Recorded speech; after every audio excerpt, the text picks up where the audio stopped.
Hello friends, आप देख रहे हैं सरकारी जॉब भर्ती और मैं हूं हेमंत साहू। दोस्तों, आज के टॉपिक में बात करने वाले हैं छत्तीसगढ़ एवं भारत का सामान्य ज्ञान नंबर भाग 3 है। दोस्तों, यह जो क्वेश्चन आंसर है सीजी पीएससी सीजी व्यापम के जितने भी एग्जाम हैं उसमें 100% पूछे जाने वाले प्रश्न हैं जो कि आपके लिए सिलेक्टेड क्वेश्चन है। तो दोस्तों, अगर आप हमारे चैनल पर नए हो तो हमारे चैनल को सब्सक्राइब करके बेल आइकन को जरूर दबा देना। साथ ही इस वीडियो को अगर आपको फ्री पीडीएफ चाहिए तो हमारे टेलीग्राम चैनल पर ज्वाइन करना, वहाँ से आपको फ्री पीडीएफ मिल जाएगा। चलते हैं वीडियो की तरफ। यहाँ पर देखते हैं पहला क्वेश्चन क्या बोल रहा है। दोस्तों, ये जो क्वेश्चन आंसर है पूरे जो सिलेबस है, यानी कि जो सीजी व्यापम के अंतर्गत सिलेबस है, जैसे कि सब इंस्पेक्टर का है, छात्रावास अधीक्षक का है, एडीओ का है, तो जितने भी इस तरह के जो सिलेबस बनते हैं उसमें जो आते हैं क्वेश्चन, उसी के क्वेश्चन को मैंने लिया है। पहला क्वेश्चन देखते हैं यहाँ पर क्या लिखा है। मड़वा थर्मल पावर प्लांट छत्तीसगढ़ के किस जिले में स्थित है। क्या बोल रहा है कि मड़वा थर्मल पावर प्लांट है वह छत्तीसगढ़ के किस जिले में स्थित है। इसका आंसर आ जाएगा जांजगीर चांपा। जांजगीर चांपा के तेंदूभाठा जो एरिया है वहाँ पर स्थित है और यहाँ पर लगभग 1000 मेगावाट की क्षमता है विद्युत उत्पादन की। नेक्स्ट क्वेश्चन है, सुमिलित कीजिए। यहाँ पर सुमिलित करना है, एक तरफ है पुरातात्विक स्थल है और एक तरफ है जिला है, तो इसको सुमिलित कैसे करना है, चलिए सुमिलित करके देखते हैं, है ना। जैसे कि यहाँ पर क्या लिखा है, पचराही, तो पचराही का जो संबंध है वहाँ कबीरधाम से है, ठीक है। दूसरा क्या है, सिरपुर है, तो सिरपुर कहाँ है, महासमुंद जिले से संबंधित है। उसके बाद कहाँ, महेशपुर, तो महेशपुर कहाँ है, यहाँ सरगुजा जिले से संबंधित है। और जो चौथा ऑप्शन है वहाँ मधुकुद्वीप, वहाँ कहाँ पर है, बलौदाबाजार में स्थित है। तो इस तरीक़ा से इसका आंसर क्या आ जाएगा, 2 4 1 3 रहेगा, ये सेकंड नंबर। नेक्स्ट क्वेश्चन है, सौर सुजला योजना के अंतर्गत इस राज्य के किसानों को निम्न में से किसके वितरण में आर्थिक सहायता दी गई है ना। यहाँ पर क्या बोला गया है कि जो सौर सुजला योजना के अंतर्गत जो है छत्तीसगढ़ सरकार किसानों को, जो छत्तीसगढ़ के जो किसान हैं उसको किस तरीके से सहायता दी गई है। तो इसका आंसर क्या जाएगा, सिंचाई के लिए पंप, है ना, सिंचाई के लिए पंप उपलब्ध कराना सौर सुजला योजना का मुख्य उद्देश्य है, इसके अंतर्गत आता है। यह जो योजना है 1 नवंबर 2016, इसको याद रखना है, सौर सुजला योजना है वहाँ 1 नवंबर 2016 को प्रारंभ किया गया और वो भी रायपुर जिले से प्रारंभ किया गया है। इसमें जो है 3 HP और 5 HP के जो मोटर पंप है उसमें जो है निश्चित दर पर अनुदान देते हैं, जैसे कि ST SC OBC है उस हिसाब से अनुदान देते हैं। दोस्तों, मेरा जो टॉपिक रहता है पढ़ाने का मतलब ये रहता है कि आप लोगों को जो MCQ क्वेश्चन है वो तो कराना ही है, साथ ही उससे संबंधित कुछ अतिरिक्त फैक्ट है उसको भी बताना है ताकि आप लोगों को अच्छे से याद हो सके। नेक्स्ट क्वेश्चन है, छत्तीसगढ़ के कहाँ पर स्थित किले को गज किला कहा जाता है। इसका आंसर आ जाएगा रतनपुर। रतनपुर जो कि बिलासपुर में है, बिलासपुर में जो है रतनपुर है ना, वहाँ पर जो एक स्थित किला है उसी कहा जाता है गज किला कहा जाता है। नेक्स्ट क्वेश्चन है, छत्तीसगढ़ के निम्न में से किस स्थान में लौह अयस्क के सर्वाधिक विस्तृत भंडार विद्यमान हैं।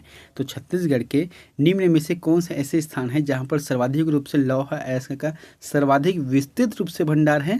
इसका आंसर आ जाएगा बैलाडीला। बैलाडीला के जो खान हैं वहाँ लौह अयस्क के लिए सर्वाधिक रूप से यहाँ पर विस्तृत भंडारण है।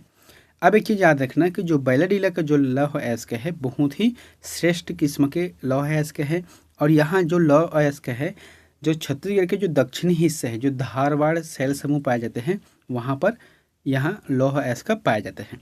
और भारत की सबसे बड़ी लौह अयस्क की खान बैलाडीला में स्थित है जो कि जापान यानी कि जो विशाखापट्टनम के माध्यम से जापान को भेजती है। नेक्स्ट क्वेश्चन है, बस्तर दशहरा में जोगी बिठाई किसे कहा जाता है। बस्तर दशहरा में जोगी बिठाई किसे कहा जाता है। देखो, बस्तर का जो दशहरा है वह 75 दिनों तक चलता है, तो उसमें किस तरीके से अलग अलग जो है समय के हिसाब से परंपरा अनुसार जो अनुष्ठान करते हैं, जैसे कि एक क्या है जोगी बिठाना, तो जोगी बिठाने का अर्थ क्या होता है, पुजारी की नियुक्ति करना, पुजारी की नियुक्ति करना यहाँ आ जाएगा। और यहाँ पर मैंने टिप भी लिख दिया है कि एक स्थान पर जोगी के रूप में व्यक्ति बिना अन्न जल ग्रहण किए माँ दंतेश्वरी की उपासना करते हैं, एक ही जगह बैठकर पूरे 9 दिन तक करता है यहाँ। नेक्स्ट क्वेश्चन है, कलचुरी शासन के पश्चात छत्तीसगढ़ में प्रथम मराठा शासक निम्नलिखित में से कौन सा था। तो कलचुरी शासन के दौरान जो है सबसे अंतिम कलचुरी शासक हुए, उसके बाद जो है प्रथम मराठा शासक कौन हुए। इसका आंसर आ जाएगा बिम्बाजी भोसले। नेक्स्ट क्वेश्चन है, राज्य के किस जनजाति का मुख्य कार्य बांस शिल्प है? तो राज्य के किस जनजाति का मुख्य कार्य जो बांस शिल्प है, यानी कि बांस से अलग अलग कलाकृति बनाते हैं, जैसे कि चटाई बनाना है या फिर कुछ टोकरी बनाना है, तो अलग अलग से जितने भी कलाकृति है वहाँ बांस शिल्प के माध्यम से बनाते हैं। तो इसका जो है कौन सा जनजाति है जो प्रमुख रूप से? इसका आंसर आ जाएगा कंडरा। कंडरा जनजाति यहाँ काम करती है। नेक्स्ट है, छत्तीसगढ़ में 1942 के रायपुर षड्यंत्र केस में निम्न में से कौन शामिल था? तो सबसे पहले जो देख रहे हैं यहाँ पर कि जो 1942 की जो रायपुर षड्यंत्र केस हुआ था वह किस क्षेत्र में हुआ था?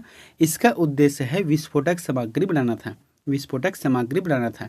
इसमें जो है प्रमुख रूप से परसराम सोनी, इसका आंसर आ जाएगा परसराम सोनी ने यहाँ पर मुख्य भूमिका निभाई थी। हालांकि इसमें कुछ गड़बड़ हो गया। गड़बड़ इसलिए हुआ क्योंकि उसके एक टीम में कौन हुए थे? मुखबिर शिवनंदन प्रसाद। ये प्रश्न पूछते हैं कभी कभी कि 1942 के जो रायपुर षड्यंत्र केस हुए थे उसमें मुखबिर कौन हुए थे। नेक्स्ट क्वेश्चन है, किस वर्ष छत्तीसगढ़ के ब्रिटिश प्रदेशों को मध्य प्रांत में एक संभाग में शामिल किया था? तो कब किया था? इसका आंसर क्या जाएगा? आंसर आ जाएगा 1862 में। नेक्स्ट क्वेश्चन है, किस वर्ष रायपुर को इस राज्य की राजधानी बनाया था? बहुत ही इंपॉर्टेंट है। तो छत्तीसगढ़ की जो राजधानी है रायपुर, वहाँ किस वर्ष बनाया गया था? इसका आंसर आ जाएगा 1818। मैंने यहाँ पर टिप करके लिख भी दिया है कि एगेन्यू या फिर कैप्टन एगेन्यू ने 1818 में छत्तीसगढ़ की राजधानी रतनपुर से रायपुर यहाँ पर लाया था। इससे पहले रतनपुर था। नेक्स्ट क्वेश्चन है, छत्तीसगढ़ में प्राचीन काल में निम्न में से कौन सा राजवंश सर्वप्रथम था? तो छत्तीसगढ़ में प्राचीन काल में सबसे प्रथम, यानी कि जो छत्तीसगढ़ का क्षेत्रीय राजवंश है उसमें सर्वप्रथम कौन सा था? इसका आंसर आ जाएगा राजसी तुल्य कुलवंश आ जाएगा। नेक्स्ट क्वेश्चन है, किस जमींदारी से इस राज्य का प्रथम शहीद नारायण सिंह संबंधित था? तो वीर नारायण सिंह वहाँ जो है कौन सी जमींदारी क्षेत्र के अंतर्गत आता था? इसका आंसर आ जाएगा सोनाखान। सोनाखान के अंतर्गत आता था। नेक्स्ट क्वेश्चन है, छत्तीसगढ़ में बस्तर के पठार की मुख्य नदी निम्न में से कौन सी है? तो छत्तीसगढ़ में जो बस्तर की पठार है या फिर कह सकते हैं, देखो छत्तीसगढ़ का मैदान तो मध्य छत्तीसगढ़ है, लेकिन जो बस्तर वाला क्षेत्र है वहाँ पठार है। तो वहाँ की जो प्रमुख नदी कौन सी है? इसका आंसर आ जाएगा इंद्रावती नदी है, जो कि उड़ीसा जो कालाहांडी पर्वत है वहाँ से निकलती है। और साथ ही इसकी जो टोटल लंबाई है वहाँ 264 किलोमीटर है, जो कि जगदलपुर में चित्रकूट जलप्रपात बनाती है। नेक्स्ट क्वेश्चन है, छत्तीसगढ़ में मार्च 1922 के रायपुर जिला राजनीतिक सम्मेलन के समय गिरफ्तार हुए नेताओं में से एक थे। तो कौन हुए थे मार्च 1922 में गिरफ्तार नेता? इसका आंसर आ जाएगा पंडित रविशंकर शुक्ल हुए थे। नेक्स्ट क्वेश्चन है, फ्रेंड्स अगर वीडियो आप लोगों को अच्छा लगे तो प्लीज़ हमारे चैनल को सब्सक्राइब करके बेल आइकन को जरूर दबा देना, क्योंकि ये क्वेश्चन आंसर आप लोगों के लिए सिलेक्टेड क्वेश्चन हैं जो एग्जाम में आ चुके हैं और आने की संभावना है। नेक्स्ट क्वेश्चन है, यहाँ पर क्या लिखा है कि किस नदी पर रविशंकर सागर परियोजना स्थित है? तो कौन सी नदी है जहाँ पर रविशंकर सागर परियोजना स्थित है? इसका आंसर आ जाएगा महानदी। महानदी कहा जाता है इसको। नेक्स्ट क्वेश्चन है, इस राज्य के किस जनजाति का त्यौहार सरहुल है? तो इस राज्य के कौन सा जनजाति है जिसके त्यौहार जो है सरहुल है? इसका आंसर आ जाएगा उराव। उराव जनजाति इसके प्रमुख है जो कि सरहुल नृत्य करते हैं। अच्छा, अब उराव जनजाति कौन से क्षेत्र में निवास करती है? ये जो है उत्तर छत्तीसगढ़, यानी कि सरगुजा, बलरामपुर, जसपुर और रायगढ़ जो क्षेत्र है यहाँ पर उराव जनजाति निवास करती है।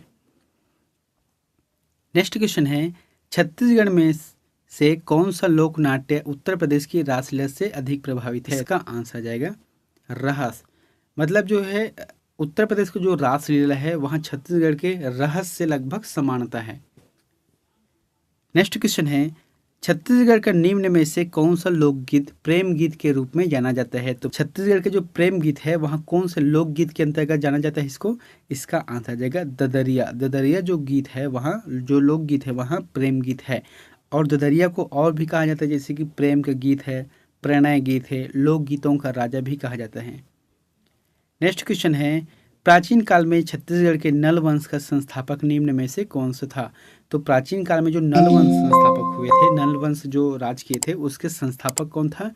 इसका आंसर आ जाएगा वरहराज। अब यहाँ पर समझना है ना, यहाँ पर प्रश्न क्या बोला गया है? संस्थापक की बात किया गया है, तो इसका आंसर वरहराज आएगा, है ना।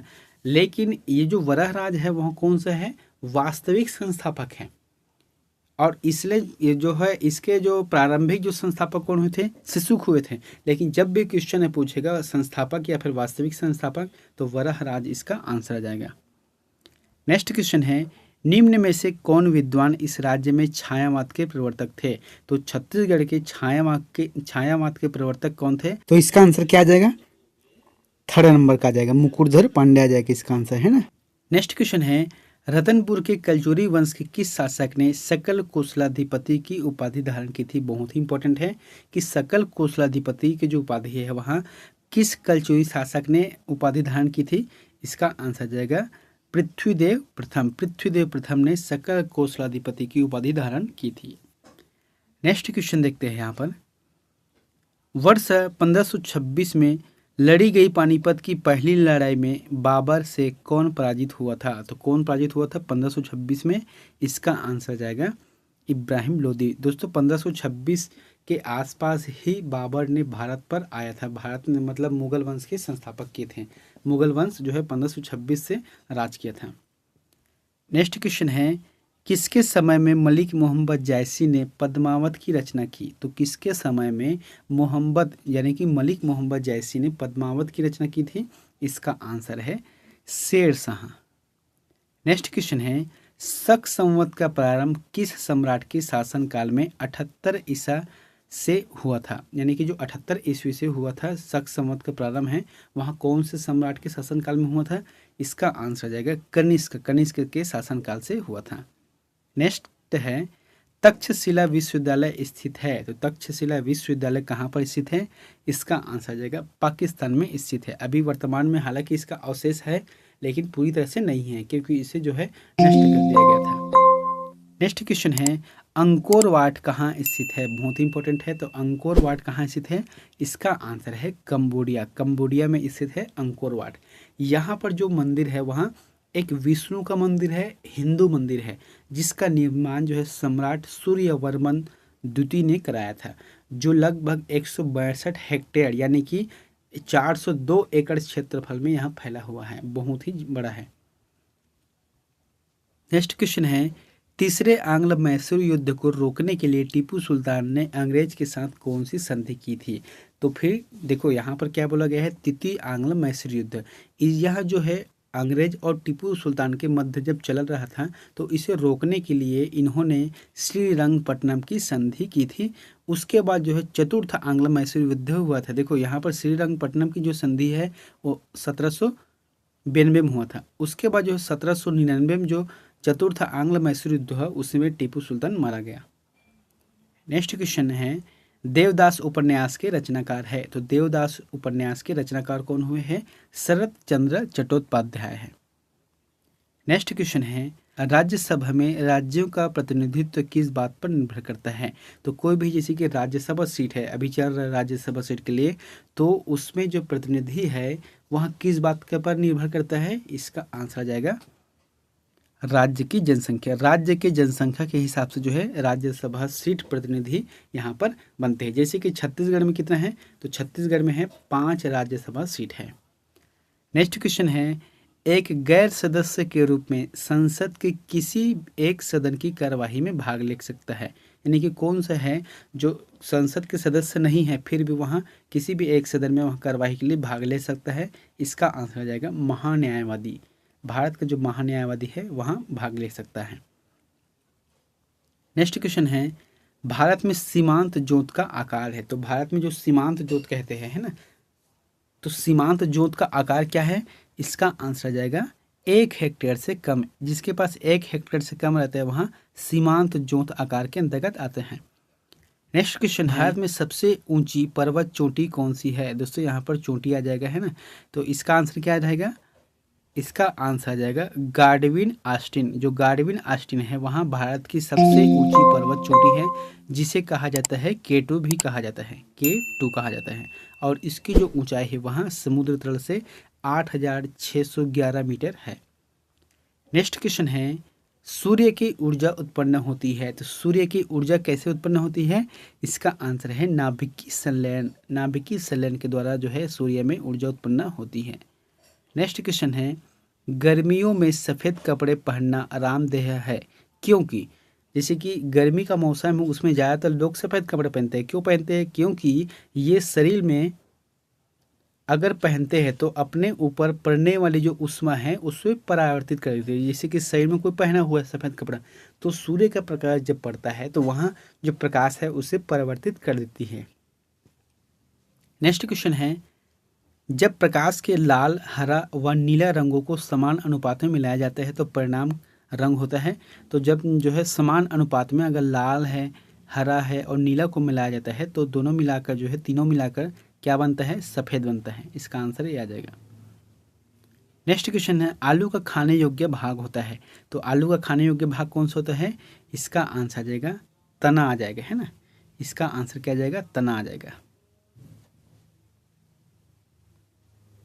नेक्स्ट क्वेश्चन है, एडवर्ड जेनर निम्न में से किस रोग से जुड़े हुए हैं? इसका आंसर क्या आ जाएगा? चेचक। चेचक ऐसे रोग है जिसे लड़ने के लिए एडवर्ड जेनर ने यहाँ पर वैक्सीन का निर्माण किया है। नेक्स्ट क्वेश्चन है, सांडों को वश में करने का खेल जल्लीकट्टू किस राज्य में प्रसिद्ध है? बहुत ही इंपॉर्टेंट है और ये विवादित खेल भी है ना। सांडों को वश में करने के लिए जो खेल चलता है जल्लीकट्टू, वहाँ कौन से राज्य में है? इसका आंसर आ जाएगा तमिलनाडु आ जाएगा। फ्रेंड 40वां नंबर का क्वेश्चन है, आप लोगों के लिए होमवर्क है, तो प्लीज़ इसका आंसर जो है कमेंट बॉक्स में जाकर जरूर बताएं। आप लोग जो वीडियो जरूर देखते हो लेकिन कमेंट नहीं करते, तो कृपया करके जब भी वीडियो देखो तो कमेंट करना, ताकि आप लोग जो पढ़े लिखे हो तो उसका जो है क्षमता को आप चेक भी कर सकते हो। साथ ही अगर आप नए हो तो हमारे चैनल को भी सब्सक्राइब कर देना। यहाँ पर प्रश्न क्या बोला गया है कि मानव के श्वेत रक्तकण यानी कि WBC का व्यास होता है लगभग। ये जो क्वेश्चन है बार बार पूछे जाते हैं। आपके लिए ऑप्शन है, यहाँ पर 4 ऑप्शन दिए गए हैं। 0.007 mm का है, 0.0007 mm का है और 0.07 mm का है और 0.7 mm का है। इन चारों में से जो भी ऑप्शन आपको सही लगता है तो प्लीज़ हमें कमेंट बॉक्स पर जाकर जरूर कमेंट करें। और दोस्तों वीडियो को अगर आपको PDF चाहिए तो हमारे टेलीग्राम चैनल पर ज्वाइन करना, वहाँ से मिल जाएगा। मिलते हैं नेक्स्ट वीडियो में एक नई जानकारी के साथ। Thank you.